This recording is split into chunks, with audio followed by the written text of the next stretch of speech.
abolition of caste discriminations and caste system in India.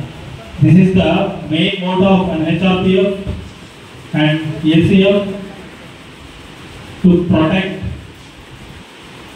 every citizen of the country for their particular rights. And ఇంకొక ముఖ్య విషయం చెప్పదలుచుకుంటున్నాను నేను. You know who is the primary protector of human rights? మొట్టమొదట human rights ని కాపాడే అధికారం అలాగే కాపాడేది ఎవరైనా చెప్పగలరా మన మెంబర్స్ లో? Not it sir. ఒక ఆర్డినరీ పర్సన్ ప్రెసిడెంట్ దగ్గరికి వెళ్ళాలి. I will answer this. The first human rights protector is the Department of Police. మనకి ఏ కష్టం వచ్చినా ముందు మనం వెళ్ళేది పోలీస్ స్టేషన్కి వెళ్తాం.